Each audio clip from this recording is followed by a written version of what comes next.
வணக்க மக்களே. நம்ம கார்த்திக் கதையில மே 16 என்ன நடக்க போகுது அப்படிங்கறத பத்தி தாங்க இந்த வீடியோல இப்ப நம்ம பார்க்க போறோம். வீடியோவுக்கு மறக்காம லைக் பண்ணிக்கோங்க. நீங்க லைக் பண்றது தான் எங்களுக்கு அடுத்து வீடியோ போடுறதுக்கு ரொம்ப ரொம்ப இன்ட்ரெஸ்டிங்கா இருக்கும். ஸோ மறக்காம லைக் பண்ணிட்டு இந்த வீடியோவை தொடர்ந்து பாருங்க. என்ன நடக்குது அப்படின்னு பாத்துக்கிட்டீங்கன்னா, நம்ம ஹீரோ வந்துட்டு அவங்க அத்தை தாலி வாங்கின விஷயத்தை கேள்விப்பட்டு ரேவதிக்கு எங்க பரிகாரம் நடக்க போகுது அப்படிங்கறத தெரிஞ்சுக்கிறதுக்காக அவங்க மாமா ராஜாவுக்கு போன் பண்றாங்க. ராஜா வந்துட்டு போன் அட்டென்ட் பண்ணி சொல்லுங்க மாப்பிள்ள அப்படின்னு சொல்ல, அப்ப ஹீரோ சொல்றாரு, மாமா எந்த இடத்துல பரிகாரம் நடக்குது ரேவதிக்கு? ராஜா சொல்றாரு, மாப்பிள்ள பக்கத்து கோவில்ல தான் ரேவதிக்கு பரிகாரம் நடக்க போகுது. ஈஸ்வரி கூட்டிட்டு வந்திருக்கா. ஏன் மாப்பிள்ள, ஏதாவது ப்ராப்ளமா அப்படின்னு? அப்ப ஹீரோ சொல்றாரு, மாமா விஷயத்த பத்தி நான் அங்க வந்து சொல்றேன். உடனே ராஜாவும் சரிங்க மாப்பிள்ள, ஏதோ ரொம்ப முக்கியமான விஷயம் அப்படின்னு நல்லாவே தெரியுது. சரிங்க மாப்பிள்ள, நாங்க இங்க வெயிட் பண்றோம், நீங்க வாங்க அப்படின்னு. ஹீரோவும் சரி அப்படின்னு சொல்லிட்டு போனை கட் பண்ணிட்டு நேரா அந்த கோவிலுக்கு கிளம்புறாரு. நேரா அந்த கோவில்ல வந்து காரை நிப்பாட்டிட்டு கோவில்ல அவங்க மாமாவும் அவங்க சகலையும் நிக்கிறாங்களான்னு பாக்குறாங்க. அவங்க ரெண்டு பேரும் வாசல்ல நிக்க, அப்ப ராஜா நேரா ஹீரோவை பார்த்து, மாப்பிள்ள நீங்க ரொம்ப வந்துட்டு அவசரமா வந்திருக்கீங்க அப்படின்னா இந்த ஈஸ்வரியோட திட்டத்துல, அதாவது இந்த பரிகார திட்டத்துல ஏதோ ஒரு பிளான் இருக்கு அப்படின்னு நல்லா தெரியுது. என்னாச்சு மாப்பிள்ள சொல்லுங்க, ஈஸ்வரி என்ன பண்ணி வச்சிருக்கா அப்படின்னு. அப்ப ஹீரோ சொல்றாரு, மாமா அத்தை மேல சந்தேகம் வந்துதான் ஒரு ஜுவல் ஷாப்ல அத்தை ஏதாவது வாங்கினாங்களா அப்படின்னு நான் கேட்டேன். அப்போ அவங்க வந்துட்டு அத்தை தாலி வாங்கினதா சொன்னாங்க. எனக்கு அதை கேட்டதும் ரொம்பவே அதிர்ச்சியா இருந்துச்சு. அத்தை வந்துட்டு தாலி வாங்கினாங்களா அப்படின்னு எனக்கே ரொம்ப ஷாக்கிங்கா இருந்துச்சு. உடனேதான் நான் ரேவதிக்கு நடக்க போற இந்த பரிகாரத்தை பத்தி கேள்விப்பட்டேன். சோ அத்தை வந்துட்டு இந்த பரிகாரத்தை வச்சு ரேவதிக்கு கல்யாணம் பண்ணலாம் அப்படின்னு முடிவு பண்ணிருக்காங்க. ரேவதிக்கு நடக்க போற கல்யாணத்தை பத்தி எதுவுமே தெரியாது. அப்படி தெரிஞ்சிருந்தா அவ கண்டிப்பா ஒத்துக்க மாட்டான். அத்தை வந்து ஏதோ மறைமுகமா ரேவதிக்கும் அந்த வீட்டுக்கு வந்திருக்கானே அவனுக்கும் கல்யாணம் பண்ணி வைக்கிறதுக்காக அத்தை பிளான் பண்ணிருக்காங்க. சோ எப்படியாவது இதை தடுக்கணும். அப்ப மயில சொல்றாரு, என்ன சகல இது, அத்தை இப்படி எல்லாம் பிளான் பண்றாங்க. ரேவதிக்கு மட்டும் அத்தை இந்த மாதிரி திருட்டு கல்யாணம் பண்ண முயற்சி பண்ணாங்க அப்படின்னு தெரிஞ்சிச்சுன்னா ரேவதி கண்டிப்பா ரொம்ப கோவப்படுவா. ஏன் அத்தை இப்படி மோசமா முடிவு பண்றாங்க அப்படின்னு. அப்ப ஹீரோ சொல்றாரு, என் மேல உள்ள கோவத்துல அத்தை வந்துட்டு என்ன நடந்தாலும் பரவாயில்ல அப்படின்னு இப்படி முடிவு பண்ணிட்டு இருக்காங்க. இதெல்லாம் தப்பு அப்படின்னு அத்தைக்கு சீக்கிரம் சுட்டி காட்டுறதுதான் நல்லது அப்படின்னு. அதுக்கு மயில சொல்றாரு, சகல நாங்களும் எவ்வளவோ முயற்சி பண்றோம் அத்தை கிட்ட எடுத்து சொல்லி புரிய வைக்கிறதுக்கு. ஆனா அத்தை ஒரு செகண்ட் கூட புரிஞ்சுக்கவே மாட்டேங்கிறாங்க. அப்ப ஹீரோ சொல்றாரு, இந்த வாட்டி அத்தை பண்ணது தப்பு அப்படின்னு அத்தைக்கே நம்ம தெரியப்படுத்தணும், அதுதான் சரிப்பட்டு வரும் அப்படின்னு. இதை கேட்டதும் அவரும் ஆமா மாப்பிள்ள அப்படிங்கிறாங்க. அப்புறமா நம்ம ஹீரோ சொல்றாரு, சரி நானும் வரேன். ரேவதி கண்டிப்பா நான் எதுக்காக வந்தேன் அப்படின்னு கேட்க மாட்டா. அவகிட்ட நான் எப்படியாவது சொல்லி புரிய வச்சுப்பேன் அப்படின்னு. ராஜாவும் சரிங்க மாப்பிள்ள வாங்க, நீங்க வந்தாதான் அங்க கரெக்டா நடக்கும் அப்படின்னு சொல்லி கூச்சிட்டு வராங்க. அப்போ ஈஸ்வரி வந்துட்டு ஹீரோ வரத பார்த்துட்டு ஷாக் ஆகுறாங்க. இவனை எப்படியாவது இந்த இடத்துக்கு வரவிடாம தடுக்கணும் அப்படின்னு பார்த்தா இவன் ஏதாவது ஒரு வகையில ட்ரை பண்ணி இங்க வந்துடுறான். இவனால நம்மளுக்கு பல பிரச்சனைகள் வந்துகிட்டே இருக்கு அப்படின்னு. அப்ப சந்திரா சொல்றாங்க, என்னக்கா இது, இவன் வந்துட்டா நடக்க போற இந்த பரிகாரம் நடக்குமா என்னன்னே சந்தேகமே. சரி, அந்த ஏதோ போலியான நோட்டையெல்லாம் வச்சு அவனை அதிகாரிங்க கிட்ட மாட்டி கொடுத்து இங்க வரவிடாம பண்ணலாம் அப்படின்னு பார்த்தா இவன் என்னக்கா வந்துட்டானே அப்படின்னு.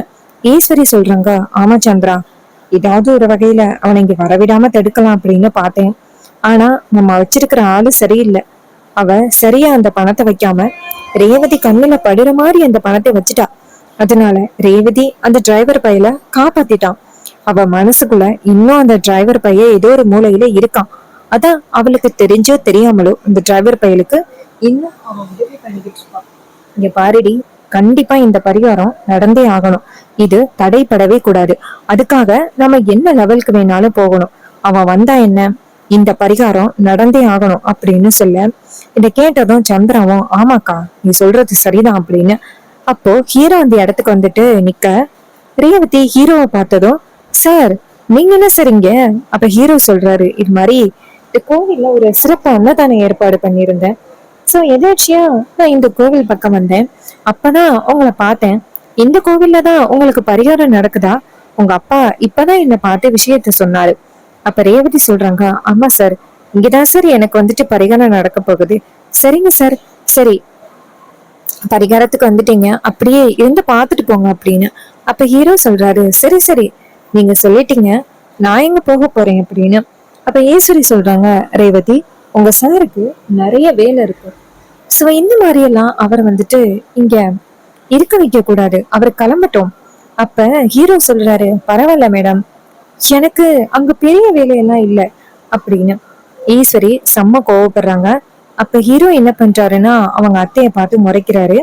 ஈஸ்வரி வந்துட்டு இவன் ஏதாவது ஒரு வகையில இந்த பரிகாரத்தை தடுக்கணும் அப்படின்னு மெனக்கெட்டு வந்திருக்கான். இவன் என்ன நினைச்சாலும் சரி, இந்த பரிகாரத்தை நம்ம நிப்பாட்டவே கூடாது அப்படின்னு நேரா அவங்க சந்திராவை பார்த்து, சந்திரா இந்த பரிகாரத்தை சீக்கிரம் முடிக்கணும் அப்படின்னு சொல்லிட்டு பரிகாரத்தை ஆரம்பிக்கிறாங்க. அப்போ அந்த மாலைய வந்துட்டு ஐயர் வந்து நேரா மருதுவை கூப்பிட்டு, ஐயா இந்த மாலைய நீங்க கட்டிக்க போற பொண்ணு கழுத்துல போடுங்க, இது பரிகாரம் தான் அப்படின்னு. அப்ப ஹீரோ வந்துட்டு இத பார்த்துட்டு, சோ இந்த மாலையில கண்டிப்பா அந்த தாலி இருக்கணும். அதான் அத்தை ரேவதிக்கு தெரியாம இந்த மாலைய ரேவதியோட கழுத்துல போடுறதுக்காக பிளான் பண்ணிருக்காங்க, விடக்கூடாது அப்படின்னு. ஹீரோ என்ன பண்றாருன்னா ஒரு பிளான் பண்றாரு. பிளான் பண்ணி அந்த மாலைய கீழே விழ வைக்கிறாரு. அந்த மாலையும் டக்குன்னு கீழே விழுந்துருது.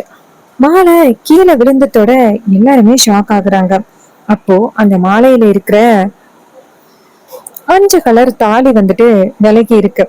மருது டக்குன்னு மறுபடியும் அந்த மாலையை எடுத்து ரேவதியோட கழுத்துல போடுறதுக்காக முயற்சி பண்றாரு. அப்போ ரேவதி அந்த தாலிய பாத்துறாங்க.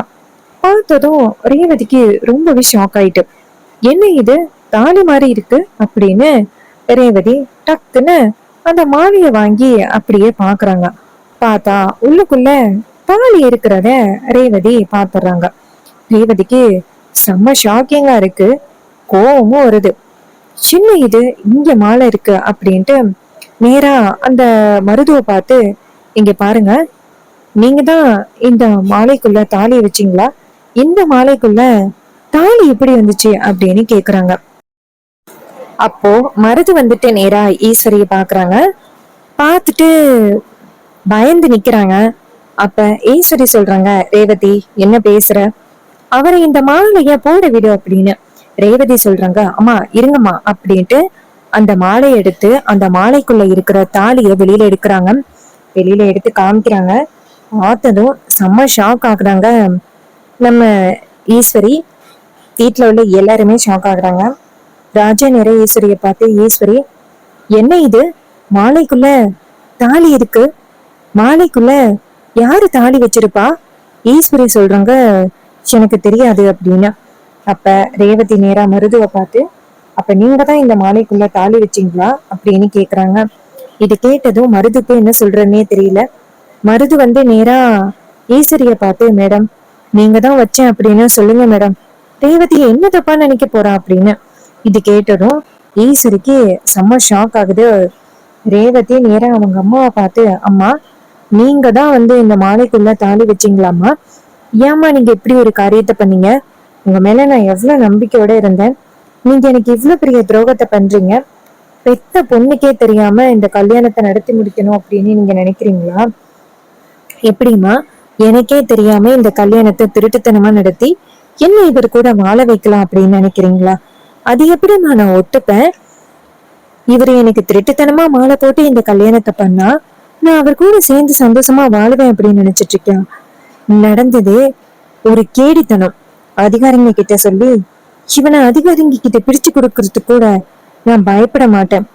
பரமேஸ்வரி பாட்டி, சேதுபதி தாத்தாலாம் எவ்வளவு பெரிய ஆளு, உண்மைக்கும் நேர்மைக்கும் நிகரானவங்க. அவங்களுக்கு போய் இப்படி ஒரு பேரனா என்னால கொஞ்சம் கூட நம்பவே முடியல. இப்படிப்பட்ட ஒருத்தன் என் கழுத்துல மாலை போடுறதுக்கு எந்த அளவுக்கு வேணாலும் போவானா? அம்மா நீங்க நினைக்கிற மாதிரி இவன் கண்டிப்பா சேதுபதி தாத்தாவோட பேரனா இருக்கிறதுக்கு வாய்ப்பே கிடையாது. சேதுபதி தாத்தாவோட பேரன் இப்படிப்பட்ட ஒரு கேவலமான வேலையெல்லாம் பண்ணவே மாட்டான். அம்மா, உங்களை நல்லா இவன் ஏமாத்துறான், முதல்ல இவன் யாருன்னு விசாரிங்கம்மா அப்படின்னு சொல்லிட்டு பயங்கரமா பேசுறாங்க. இது எல்லாம் கேட்டுட்டு ஈஸ்வரிக்கு செம்ம ஷாக்கிங்கா ஆகுது. இவளுக்கு தெரியாம எப்படியாவது இந்த கல்யாணத்தை நடத்தி முடிச்சிடலாம் அப்படின்னு பார்த்தா இவ என்ன நமக்கு எதிரா பேசுறாளே அப்படின்னு. அப்ப ரேவதி சொல்றாங்க, என்னம்மா இப்படி எல்லாத்தையுமே வேடிக்கை பார்த்துக்கிட்டு இருக்கீங்க? இவரு எனக்கு திருட்டு கல்யாணம் பண்றதுக்காக ட்ரை பண்ணியிருக்காரு, அப்ப நீங்களும் இதுல உடந்தையா இருக்கீங்களா? அதுக்குதான் இந்த மாலையை நீங்க ஏற்பாடு பண்ணீங்களா அப்படின்னு கேக்குறாங்க. இது எல்லாம் கேட்டுட்டு ஈஸ்வரிக்கு ஷாக் ஆகுது. அப்ப மருது நேரா ரேவதிய பார்த்து, இங்க பாரு, உனக்கும் எனக்கும் தானே கல்யாணம் நடக்க போகுது, ஏதோ உன் ஜாதகத்துல ஏதோ பிரச்சனை இருக்கான், அதனால உனக்கு தெரியாம தான் இந்த கல்யாணம் நடக்கணும் அப்படின்னு சொன்னாங்களாம். சோ அதுக்குதான் அத்தை இப்ப ஏற்பாடு பண்ணிருக்காங்க, நீ அத்தை மேல கோவப்படாத அப்படின்னு ரேவதி சொல்றாங்க. வாயமுடு, இப்படி பேசுறதுக்கு உனக்கு யாரு தைரியம் கொடுத்தது? இங்க பாரு, இந்த கல்யாணம் நேர்மையான முறைப்படி நடக்கணும் அப்படின்னு நான் நினைக்கிறேன். ஒருவேளை நீ சேதுபதி தாத்தா பரமேஸ்வரியோட பேரனா இருந்துச்சுன்னா நீ என்ன பண்ணணும்னா பாட்டி தாத்தாவை கூட்டிட்டு நீ கல்யாணத்தை பண்ணிருக்கணும். நீ அது இல்லாம நீ வேற ஏதோ ட்ரை பண்ண முயற்சி பண்ற. எனக்கு என்னமோ நீ கண்டிப்பா அவருடைய பேரனா இருப்பியா அப்படின்னு எனக்கு சந்தேகமா இருக்கு. நீ கண்டிப்பா அவரோட பேரனா இருக்கிறதுக்கு வாய்ப்பே இல்லை அப்படின்னு தோணுது. நீ பண்றது எல்லாமே ரொம்ப ஒரு கேடித்தனமா இருக்கு அப்படின்னு பேசுறாங்க. இதையெல்லாம் கேட்டுட்டு அந்த மருதுக்கு ரொம்பவே அதிர்ச்சியா இருக்கு. ராஜா சொல்றாரு, பாத்தியாமா ரேவதி, உங்க அம்மா என்ன முடிவு பண்ணிருக்கா அப்படின்னு. இதுக்குதான் நான் ஆரம்பத்துல இருந்தே சொன்னேன், உங்க அம்மாவோட பேச்சு கேட்காத, அவ எல்லாமே ரொம்ப தப்பான முடிவு எடுத்துக்கிட்டு இருக்கா, உனக்கு அது எதிர்காலத்துல ரொம்ப ரொம்ப பாதிக்கும் அப்படின்னு. இதுக்குதாமா நான் ஆரம்பத்துல இருந்தே சொல்லிக்கிட்டு இருந்தேன். ஆனா நீ அப்பா பேச்ச கேட்காம அவளுடைய பேச்சதான் கேட்பேன் அப்படின்னு ஒத்த காலில் நின்னே இல்ல, இது எவ்வளவு பெரிய தப்பு அப்படின்னு சொல்லிட்டு பேசுறாங்க. இதையெல்லாம் கேட்டுட்டு ரொம்பவே கவலைப்படுறாங்க நம்ம ரேவதி. தன்னுடைய பெத்த அம்மாவே தனக்கு தெரியாம இப்படி ஒரு கல்யாணத்தை ஏற்பாடு பண்ணிருக்காங்களா அப்படின்னு நேரா ஈஸ்வரிய பார்த்து, அம்மா ஏமா இப்படி பண்ணீங்க, எனக்கு உங்க முகத்துல முடிக்கிறதுக்கு விருப்பமே இல்லை அப்படின்னு சொல்லிட்டு மாலையெல்லாம் தூக்கி வீசிட்டு அந்த இடத்துல இருந்து கிளம்புறாங்க. நேரா ரேவதி வீட்டுக்கு கிளம்புறாங்க. மருது, ஈஸ்வரி எல்லாருமே ஷாக் ஆகி நிக்கிறாங்க. ஹீரோ நேரா ஈஸ்வரி கிட்ட போயிட்டு, அத்தை, நீங்க பண்ணது எவ்வளவு பெரிய தப்பு அப்படின்னு கொஞ்சமாவது யோசிச்சு பாருங்க. ரேவதிக்கே தெரியாம இந்த கல்யாணத்தை நடத்தணும் அப்படின்னு உங்களுக்கு எப்படி அத்தை தோணுச்சு? ரேவதிக்கு தெரிஞ்சா அவ கோவப்பட மாட்டா அப்படின்னு உங்களுக்கு தெரியாதா? நீங்க பண்ணது முழுக்க முழுக்க தப்பு. நீங்க பண்ண தப்புக்கு கண்டிப்பா நீங்க தான் பதில் சொல்லணும் அப்படின்னு. இதை கேட்டதும் ஈஸ்வரிக்கு செம்ம கோவம் வருது. ஈஸ்வரி சொல்றாங்க, இங்க பாரு, உன்கிட்டேந்து என் பொண்ணை பிரிக்கணும் அப்படிங்கிறதுக்காக தான் நான் இவ்வளவும் முயற்சி பண்ணிக்கிட்டு இருக்கேன். அப்ப ஹீரோ சொல்றாரு, அத்தை எல்லாம் சரிதான் அத்தை, ஆனா என்கிட்டேந்து பிரிக்கணும் அப்படின்னு நினைச்சு ரேவதிக்கு தவறான ஒரு வாழ்க்கைய தேர்ந்தெடுத்து கொடுக்க பாக்குறீங்களே, அது ரொம்ப பெரிய தப்பு அப்படின்னு சொல்லிட்டு பேசுறாங்க. இதெல்லாம் கேட்டுட்டு ஈஸ்வரிக்கு செம்ம கோவம் வருது. சோ இந்த கதை பிடிச்சிருக்கா? இந்த கதை பிடிச்சிருந்துச்சுன்னா இந்த வீடியோவுக்கு மறக்காம லைக் பண்ணிக்கோங்க. நீங்க லைக் பண்றதுதான் எங்களுக்கு அடுத்த வீடியோ போடுறதுக்கு ரொம்ப ரொம்ப இன்ட்ரெஸ்டிங்கா இருக்கும். ஸோ மறக்காம லைக் பண்ணிட்டு இந்த வீடியோவை தொடர்ந்து பாருங்க. அது மட்டும் இல்லாம நம்ம கிட்ட ஹேர் கிளிப்ஸ் அண்ட் அக்சசரிஸ் அவைலபிளா இருக்கு. குட்டீஸ் ஸ்க்ரன்ச்சீஸ் எவ்வளோ அப்படின்னு பார்த்துக்கிட்டிங்கன்னா உங்களுக்கு ஜஸ்ட் 5 rupeesலேருந்து உங்களுக்கு கொடுக்குறோம். இந்த scrunchies and clips, daisy clips, big size flower clips and cloth clip இது எல்லாமே வேணும் அப்படின்னா நம்ம சேனலை சீக்கிரம் ஃபாலோ பண்ணிக்கோங்க. கமெண்ட்ல ஹாய் அப்படின்னு மெசேஜ் பண்ணி சீக்கிரம் ஆர்டரை பிளேஸ் பண்ணுங்க. இதே மாதிரி வேற ஏதாவது ஒரு கதையில பார்ப்போம். தேங்க்யூ ஃபார் வாட்சிங். See you on next video.